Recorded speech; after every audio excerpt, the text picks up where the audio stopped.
Math easy solution में आपका स्वागत है।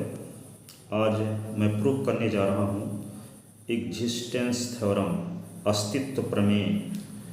अस्तित्व प्रमेय हर साल हर एक यूनिवर्सिटी में पूछी जाती है और इसका स्टेटमेंट ये है कि each finite dimensional vector space का एक बेसिस होता है।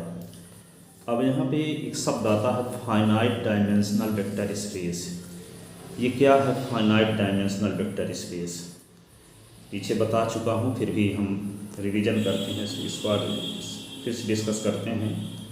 फाइनाइट डायमेंशनल वेक्टर स्पेस क्या होता है?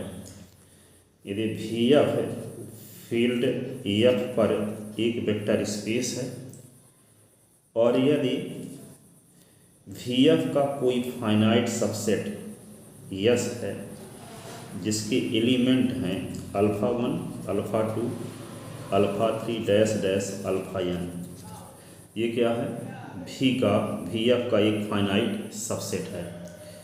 तो यदि वी एफ के सभी एलिमेंट इस फाइनाइट सबसेट के एलिमेंट के लीनियर कॉम्बिनेशन के फॉर्म में लिखे जा सकते हैं, ठीक है। यदि किसी वेक्टर स्पेस वी एफ के सभी एलिमेंट उस वेक्टर स्पेस के एक फाइनाइट सबसेट के एलिमेंट के लीनियर कॉम्बिनेशन के फॉर्म में लिखे जा सकते हैं, तो हम ये कहेंगे कि वी एफ क्या है? एक फाइनाइट डायमेंशनल वेक्टर स्पेस है। तो यदि मान लेते हैं कि वी एफ का कोई एलिमेंट अल्फ़ा है और इस अल्फ़ा को हम लिख सकते हैं इस प्रकार से A1 alpha 1 A2 alpha 2 plus dash dash AN alpha n। और ये A1 A2 dash dash AN किसके एलिमेंट है? फील्ड के। तो यदि वेक्टर स्पेस वी एफ का कोई एलिमेंट अल्फ़ा यदि वी एफ के एक फाइनाइट सबसेट, ये क्या हो? फाइनाइट सबसेट के एलिमेंट के लीनियर कॉम्बिनेशन के फॉर्म में लिखे जा सकते हैं, ऐसी कंडीशन में हम वी एफ को बोलेंगे फाइनाइट डायमेंशनल वेक्टर स्पेस। तो एक वी एफ फील्ड एफ पर एक वेक्टर स्पेस है। यदि वेक्टर स्पेस वी एफ के ईच एलिमेंट वी एफ के एक फाइनाइट सबसेट के एलिमेंट के लीनियर कॉम्बिनेशन के फॉर्म में रिप्रेजेंट हो सकते हैं, तो ऐसी कंडीशन में वी एफ को बोलेंगे फाइनाइट डायमेंशनल वेक्टर स्पेस है। तो फाइनाइट इसलिए बोलते हैं क्योंकि जो वी एफ का जो हम सबसेट लेते हैं उसमें एलिमेंट की संख्या फाइनाइट लेते हैं। क्या लेते हैं? Finite element. इसमें एलिमेंट को गिना जा सकता है। तो यदि वी एफ के ईच एलिमेंट को, तो ऐसी कंडीशन में हम ऐसे भी इसी को बोलते हैं जब वी एफ का ईच एलिमेंट वी एफ के फाइनाइट सबसेट के एलिमेंट के लीनियर कॉम्बिनेशन के फॉर्म में लिखा जा सकता है, तो इसी प्रोसेस को हम ऐसे भी लिख देते हैं कि linear span of S is equal to V F. Linear span of S is equal to V F लिख देते हैं। इसका अर्थ यही होता है कि वी एफ का जो ईच एलिमेंट है वे यस के फाइनाइट वेक्टर के लीनियर कॉम्बिनेशन के फॉर्म में रिप्रेजेंट हैं। तो हमको ये प्रूफ करना है कि each finite dimensional vector space का एक बेसिस होता है। Each finite dimensional vector space का एक बेसिस होता है। ये एग्जिस्टेंस थ्योरम का स्टेटमेंट है। तो मान लेते हैं कि वी एफ फील्ड एफ पर एक वेक्टर स्पेस है और यस वी एफ का एक फाइनाइट सबसेट है जिसमें element alpha 1 alpha 2 dash dash alpha n है। अब हम ये मान सकते हैं कि यस में जो element alpha 1 alpha 2 alpha 3 dash dash alpha n है, ये सभी एलिमेंट नॉन जीरो एलिमेंट हैं। यदि इनमें से कोई एलिमेंट जीरो के इक्वल हो जाएगा तो ये लीनियर इंडिपेंडेंस ही नहीं होगा। कल एक थ्योरम हम डिस्कस किए थे एक रिजल्ट पर, इसमें n एलिमेंट में से कोई एक एलिमेंट जीरो के इक्वल हो गया तो ये यस के वेक्टर किसी हालत में लीनियर इंडिपेंडेंस नहीं होंगे, और जब लीनियर इंडिपेंडेंस नहीं होंगे तो ये बेसिस किसी हालत में बन ही नहीं सकता, ठीक है। तो हम ये मान कर चलते हैं कि यस में जो element alpha 1 alpha 2 alpha 3 dash dash alpha n है, इनमें से कोई भी एलिमेंट जो है जीरो के इक्वल नहीं है, अर्थात नॉन जीरो एलिमेंट है, ठीक है। तो जब यस में नॉन जीरो एलिमेंट हैं और फाइनाइट एलिमेंट हैं, तो ये फाइनाइट एलिमेंट से वी एफ के सभी एलिमेंट जनरेट हो रहे हैं। इसी को लिख देते हैं linear span of S is equal to V F है। अब यस को हम बेसिस प्रूव करना चाहते हैं कि फाइनाइट डायमेंशनल वेक्टर स्पेस का कोई ना कोई एक बेसिस होगा। तो यदि यस के वेक्टर जो वी एफ के जो ईच एलिमेंट यस के वेक्टर के लीनियर कॉम्बिनेशन के फॉर्म में रिप्रेजेंट हैं, तो हम बेसिस की डेफिनेशन जानते हैं कि वी एफ का कोई non empty subset we F का बेसिस होता है यदि उस नॉन एम्प्टी सबसेट के वेक्टर लीनियर इंडिपेंडेंस हो और वी एफ का ईच एलिमेंट यस के वेक्टर के लीनियर कॉम्बिनेशन के फॉर्म में रिप्रेजेंट है। तो यदि यस के वेक्टर, यहाँ तो देख ही चुके हैं, यह मानकर ही चल रहे हैं कि यस क्या है, वी एफ का एक नॉन एम्प्टी सबसेट है जिसमें वी एफ का ईच एलिमेंट यस के वेक्टर के लीनियर कॉम्बिनेशन के फॉर्म में रिप्रेजेंट है। तो ये तो वी एफ तो जनरेट ही हो रहा है यस के वेक्टर के लीनियर कॉम्बिनेशन के फॉर्म में, अर्थात V F is generated by S, अर्थात V F is equal to linear span of S तो है ही। यदि यस के वेक्टर क्या हो जाए, लीनियर इंडिपेंडेंस हो जाए, यस के वेक्टर क्या हो जाए, लीनियर इंडिपेंडेंस हो जाए, तो यस क्या हो जाएगा, वी एफ का बेसिस हो जाएगा। और यदि यस के वेक्टर लीनियर इंडिपेंडेंस नहीं है, यदि यस के वेक्टर लीनियर इंडिपेंडेंस नहीं है तो इसमें एक वेक्टर ऐसा होगा कि जो रिमेंस वेक्टर के लीनियर कॉम्बिनेशन के फॉर्म में लिखा जा सकेगा। तो यस में एक वेक्टर अल्फा एन ऐसा होगा, फिर यदि लीनियर इंडिपेंडेंस नहीं है तो यस में एक वेक्टर अल्फा एन ऐसा होगा जो अल्फा एन को छोड़कर अल्फा एन माइनस में एन एलिमेंट है तो N minus remains N minus one element के लीनियर कॉम्बिनेशन के फॉर्म में ये एलिमेंट लिखा जा सकेगा। अल्फा एन यदि यस के वेक्टर लीनियर इंडिपेंडेंस नहीं है तो ऐसी कंडीशन में यस में एक वेक्टर ऐसा होगा जो remains N minus one element के लीनियर कॉम्बिनेशन के फॉर्म में लिखा जा सकेगा। तो इसका मतलब ये होगा कि जो एलिमेंट को, तो जैसे अल्फा एन यस में एक ऐसा एलिमेंट है मान लेते हैं जो remains N minus one vector के लीनियर कॉम्बिनेशन के फॉर्म में लिखा जा सकता है। तो अल्फा एन जब यस का एलिमेंट है और यस क्या है, वी एफ का सबसेट है, वी एफ का क्या है, सबसेट है, तो ये अल्फा एन क्या होगा, वी का भी एलिमेंट होगा, वी एफ का भी एलिमेंट होगा। तो ये वी एफ का जो एलिमेंट अल्फा एन है, जो आर्बिट्रेरी एलिमेंट, वे यस के एन माइनस वन वेक्टर के लीनियर कॉम्बिनेशन के फॉर्म में लिखा जा सकता है। और जब एन माइनस वन वेक्टर के लीनियर कॉम्बिनेशन के फॉर्म में लिखा जा सकता है वी एफ का वेक्टर कोई आर्बिट्रेरी वेक्टर, इसका मतलब ये हुआ कि वी एफ के ईच एलिमेंट इस यस के एन माइनस वन वेक्टर के लीनियर कॉम्बिनेशन के फॉर्म में लिखे जा सकेंगे। तो एन माइनस वन वेक्टर का कलेक्शन जो है उसको हम यस डैश से डिनोट कर लेते हैं, उसके एलिमेंट को मान लेते हैं क्या, alpha one alpha two dash dash alpha N minus one. तो यस डैश इस एलिमेंट के कलेक्शन को यस डैश से मान लेते हैं। इस प्रकार हम कह सकते हैं कि जो अल्फा एन है तो यस का ही एलिमेंट, लेकिन यस क्या है, यस सबसेट है वी एफ का, तो ये अल्फा एन क्या होगा, वी एफ का भी एलिमेंट होगा। जब अल्फा एन वी एफ का एलिमेंट होगा तो वी एफ का जो आर्बिट्रेरी एलिमेंट अल्फा है वह यस के एन माइनस वन वेक्टर के लीनियर कॉम्बिनेशन के फॉर्म में लिखा जा सकता है। तो जब एन माइनस वन वेक्टर के लीनियर कॉम्बिनेशन के फॉर्म में लिखा जा सकता है वी एफ का आर्बिट्रेरी एलिमेंट, इसका अर्थ ये हुआ कि वी एफ का ईच एलिमेंट यस डैश के वेक्टर के लीनियर कॉम्बिनेशन के फॉर्म में लिखा जा सकेगा। ऐसी कंडीशन में हम ये कह सकते हैं कि V F is generated by क्या, linear span of S dash.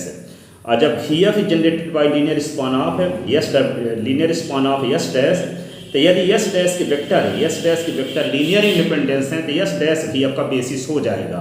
और यदि यस डैश के वेक्टर लीनियर इंडिपेंडेंस नहीं है तो इसमें एक वेक्टर ऐसा होगा जो एन माइनस टू वेक्टर के लीनियर कॉम्बिनेशन के फॉर्म में लिखा जा सकेगा। माना वह एलिमेंट क्या है, अल्फा एम है। तो ये अल्फा एम जो होगा इस यस डैश के N minus one vector, N element है, एन माइनस वन एलिमेंट इसमें है ही, तो जो वेक्टर एक ऐसा वेक्टर जिसके वेक्टर लीनियर इंडिपेंडेंस नहीं है तो निश्चित रूप से इसमें एक एलिमेंट और होगा, मान लेते हैं वह एलिमेंट अल्फा एम है जो remains N minus two vector के लीनियर कॉम्बिनेशन के फॉर्म में लिखा जा सकेगा। और ये अल्फा एम किसका एलिमेंट है, यस डैश का एलिमेंट है। और यस डैश सबसेट है किसका, यस का। और यस सबसेट है किसका, वी एफ का। इस प्रकार हम ये कह सकते हैं कि अल्फा एम भी किसका एलिमेंट हो गया, वी एफ का। और वी एफ का जो एलिमेंट अल्फा एम है वह यस डबल डैश, उसको हम यस डबल डैश मान लेते हैं, जिसमें एलिमेंट कितने हैं, alpha one alpha two dash dash alpha N minus two. ठीक है, तो इन एलिमेंट के लीनियर कॉम्बिनेशन के फॉर्म में ये अल्फा एम रिप्रेजेंट होगा। और अल्फा एम है वी एफ का आर्बिट्रेरी एलिमेंट। इस प्रकार हम ये कह सकते हैं कि वी एफ का each element S double dash के वेक्टर के लीनियर कॉम्बिनेशन के फॉर्म में रिप्रेजेंट हो रहा है। अर्थात ये कह सकते हैं कि जो वी एफ है generated by yes double dash yes double dash, जब अर्थात जब वी एफ जनरेटेड हो रहा है यस डबल डैश के एलिमेंट के लीनियर कॉम्बिनेशन के फॉर्म में, तब ऐसी कंडीशन में हम लिख सकते हैं कि V F is equal to linear span of S double dash है। अब जब वी एफ के हर एक एलिमेंट यस डबल डैश के वेक्टर के लीनियर कॉम्बिनेशन के फॉर्म में रिप्रेजेंट हैं, ऐसी कंडीशन में यदि यस डैश के वेक्टर लीनियर इंडिपेंडेंस हो जाएं तो यस डबल डैश ही वी एफ का बेसिस हो जाएगा। और यदि यस डबल डैश के वेक्टर लीनियर इंडिपेंडेंस नहीं है तो ऐसी कंडीशन में यस डबल डैश में एक वेक्टर अल्फा आर और होगा जो इसके यस डबल डैश के n-3 वेक्टर के लीनियर कॉम्बिनेशन के फॉर्म में लिखा जा सकेगा। और अल्फा आर क्या होगा, इसका एलिमेंट है यस डबल डैश आर का एलिमेंट है। जब alpha R S double dash का एलिमेंट है, यस डबल डैश सबसेट है यस डैश का, आई एस डैश सबसेट है यस का, आई एस सबसेट है वी एफ का, ऐसी कंडीशन में अल्फा आर किसका एलिमेंट हो गया, वी एफ का एलिमेंट हो गया। और अल्फा आर रिप्रेजेंट हो रहा है एक और सेट है, इसमें से एक उस एलिमेंट को निकाल देने से यहाँ पे यस ट्रिपल डैश एक सेट मिलेगा जिसमें एलिमेंट होंगे alpha 1 alpha 2 dash dash alpha n-3। इस प्रकार हम ये कह सकते हैं कि जो अल्फा आर है वह वी एफ का एलिमेंट है और वह यस ट्रिपल डैश के वेक्टर के लीनियर कॉम्बिनेशन के फॉर्म में रिप्रेजेंट हो रहा है।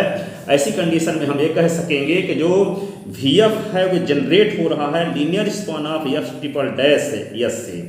ऐसी कंडीशन में तो जब यह वी का हर एक एलिमेंट यस ट्रिपल डैश के वेक्टर के लीनियर कॉम्बिनेशन के फॉर्म में रिप्रेजेंट हो रहा है, यदि यस डबल ट्रिपल डैश के वेक्टर लीनियर इंडिपेंडेंस हो गए तो यस ट्रिपल डैश क्या होगा, वी एफ का बेसिस हो जाएगा।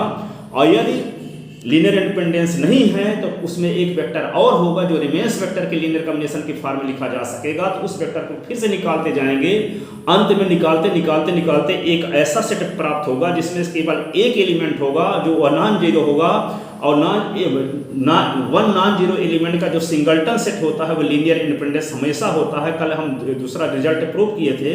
इस प्रकार हम ये कह सकते हैं कि अंत में जब सिंगलटन सेट फाइंड होगा तो सिंगलटन सेट क्या होता है, अनिवार्यतः लीनियर इंडिपेंडेंस होता है, तो वही क्या हो जाएगा, वी एफ का बेसिस हो जाएगा। इस प्रकार हम ये कह सकते हैं कि each finite dimensional vector space के एक बेसिस का अस्तित्व होता है।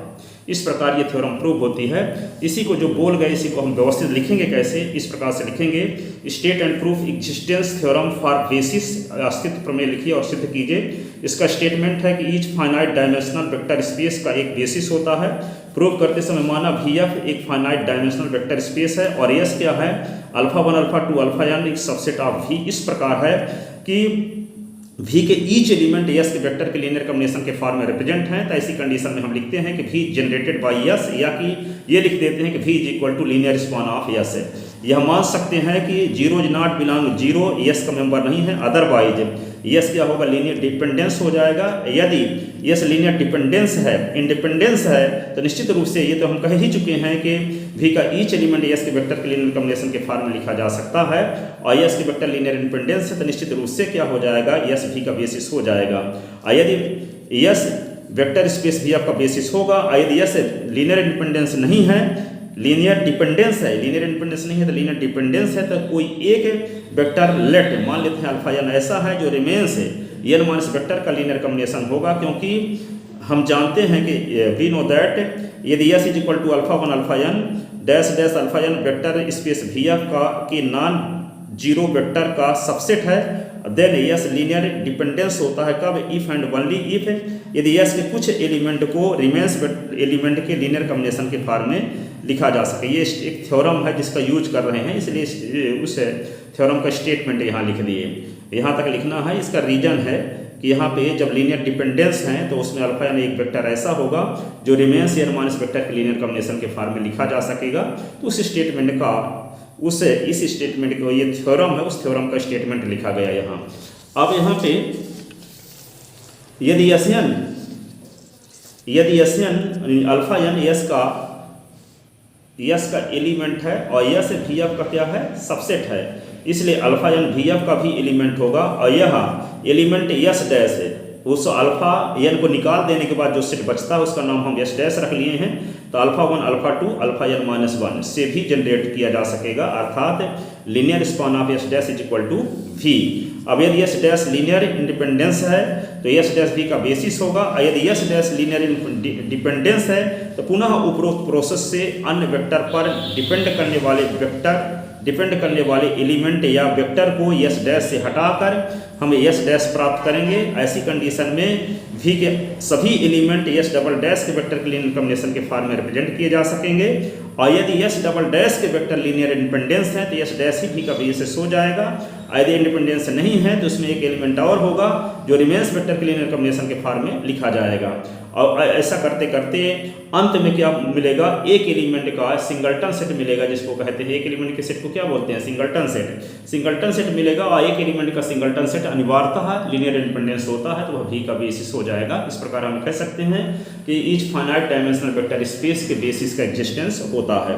तो यही लिखा गया कि एस डैश लीनियर इंडिपेंडेंस है तो एस डैश ही भी का बेसिस होगा, अदरवाइज सिंस एस फाइनाइट है। अब एस क्या है, फाइनाइट है, उसमें एलिमेंट की यदि भी F finite dimensional vector space है तो निश्चित रूप से यस का एक फाइनाइट सबसेट ऐसा होगा जिसके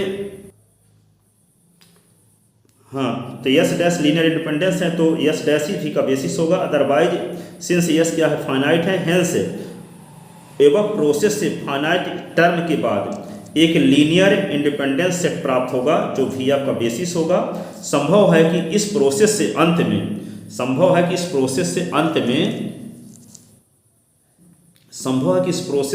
में सिंगलटन सेट प्राप्त हो।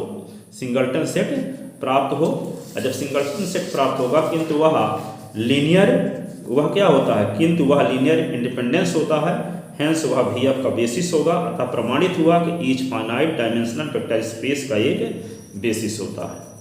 इस प्रकार से हम इसको कह सकते हैं कि वी एफ क्या है, एक फाइनाइट डायमेंशनल वेक्टर स्पेस है, और जब फाइनाइट डायमेंशनल वेक्टर स्पेस है तो वी एफ का एक नॉन एम्प्टी सबसेट यस ऐसा होगा जिससे वी एफ के सभी एलिमेंट क्या होंगे, जनरेट होंगे। अर्थात वी एफ के ईच एलिमेंट उस यस के वेक्टर के लीनियर कॉम्बिनेशन के फॉर्म में रिप्रेजेंट होंगे, तभी way V F finite dimensional vector space कहलाएगा, और उसे नॉन एम्प्टी सबसेट में एलिमेंट की संख्या फाइनाइट होगी। अब यदि यस के वेक्टर लीनियर इंडिपेंडेंस हैं तो वह यस ही क्या हो जाएगा, बेसिस हो जाएगा वी एफ का। यदि यस के वेक्टर लीनियर इंडिपेंडेंस नहीं है तो उसमें एक वेक्टर ऐसा होगा जो उसी नॉन एम्प्टी सबसेट के अन्य वेक्टर के लीनियर कॉम्बिनेशन के फॉर्म में लिखा जा सकेगा। ठीक है, तो उस वेक्टर को हम उससे निकाल देंगे तो एक सेट जो मिलेगा उसका नाम रख लेंगे यस डैश। तो यस डैश, तो जब वह एलिमेंट जो होगा वो यस डैश के वेक्टर के लीनियर कॉम्बिनेशन के फॉर्म में लिखा जा सकेगा, और जो अल्फा एन एलिमेंट है वो यस का एलिमेंट है, और यस क्या है, वी एफ का सबसेट है। इस प्रकार कह सकते हैं कि अल्फा एन में वी एफ का एलिमेंट है, और जब अल्फा एन वी एफ का एलिमेंट है तो वह एलिमेंट एस डैश के वेक्टर के लीनियर कॉम्बिनेशन के फॉर्म में लिखा जा सकता है। तो हम ये कह सकते हैं कि जो वी एफ है वो एस डैश से जनरेट हो रहा है, और जब वी एफ एस डैश से जनरेट हो रहा है तो यदि एस के वेक्टर लीनियर इंडिपेंडेंस हो गए तो एस डैश वी एफ का बेसिस हो जाएगा, और यदि लीनियर इंडिपेंडेंस नहीं है तो फिर लीनियर डिपेंडेंस होंगे, और जब लीनियर डिपेंडेंस होंगे तो उसमें एक वेक्टर ऐसा होगा जो रिमेंस वेक्टर के लीनियर कॉम्बिनेशन के फॉर्म में लिखा जा सकेगा। तो उस वेक्टर को भी निकाल देंगे, तो जो सेट बचेगा उसका नाम यस डबल डैश रख देंगे, यस डबल डैश यस रख देंगे। तो इस प्रकार भी का जो एलिमेंट हैं सभी वो यस डबल डैश के वेक्टर के लीनियर कॉम्बिनेशन के फॉर्म में लिखे जा सकेंगे, और जब यस डबल डैश के वेक्टर के लीनियर कॉम्बिनेशन के फॉर्म में लिखे जा सकेंगे तो यदि यस डैश के वेक्टर लीनियर इंडिपेंडेंस है तो यस डैश भी आपका बेसिस बन जाएगा, और यदि लीनियर इंडिपेंडेंस नहीं है तो उसमें एक वेक्टर ऐसा होगा जो रिमेंस वेक्टर के लीनियर कॉम्बिनेशन के फॉर्म में लिखा जा सकेगा। ऐसी कंडीशन में इस प्रोसेस को लगातार जारी रखते हैं, तो चूंकि यस क्या है, फाइनाइट है, ये जो वेक्टर रिमेंस वेक्टर के लीनियर कॉम्बिनेशन के फॉर्म में लिखे जा सकते हैं उन वेक्टर को निकालते जाएंगे तो अंत में क्या होगा, एक सिंगलटन सेट फाइंड होगा। और ये जानते हैं कि सिंगलटन सेट अनिवार्यतः क्या होता है, लीनियर इंडिपेंडेंस होता है, और जब अनिवार्यतः लीनियर इंडिपेंडेंस होता है तो वह क्या हो जाएगा, वी एफ का बेसिस हो जाएगा। इस प्रकार हम ये कह सकते हैं कि each finite dimensional vector space के बेसिस का एग्जिस्टेंस होता है। आई होप आपके समझ में आया होगा। यदि ऐसा है तो इस थ्योरम को अधिक से अधिक लोगों को शेयर करें। Thank you so much.